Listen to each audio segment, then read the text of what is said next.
Hi, friend.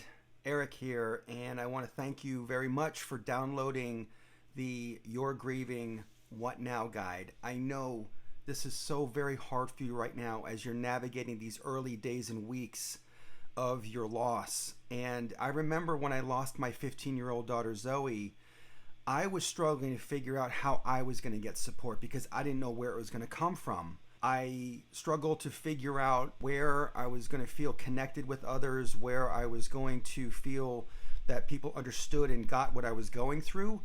And so for a while, I didn't know what that was. And fortunately, those components came to me, but it took some time. And when we're dealing with the loss of a loved one, having a support system that helps us right away is so key.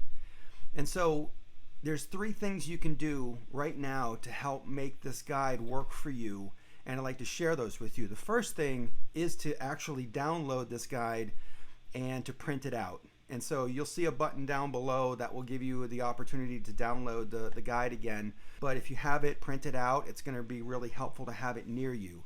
The second thing is to read through it. It's more about giving you tips and tools to help you in these early days and weeks, even months of your loss. And the third thing is, and this is the most important piece of this, is to establish your support system early on. And that can look something like this. It might be that you have some friends and family that support you. They don't judge you. They're not expecting you to heal in a very short period of time. They have your back. The other way it could be is online support groups where there's a sense of community, companionship, and support from other people who are on the journey as well. And I always recommend an online support group.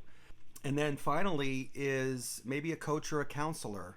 And if that's available to you in your local community, I would do my best to try to connect with somebody that's close to you. Coaches, you can find them online. I'm a coach. But finding those resources is going to be really key. And look, it could be any combination of those three. It doesn't have to be all three. It could be one. It could be two. It could be all three. But that is the best way to get started on this, to read through this guide, to get your support system established, because I know this journey is hard and we all need a guide. And so, as always, I hope this helps. Let's continue to walk together, and I'll see you soon.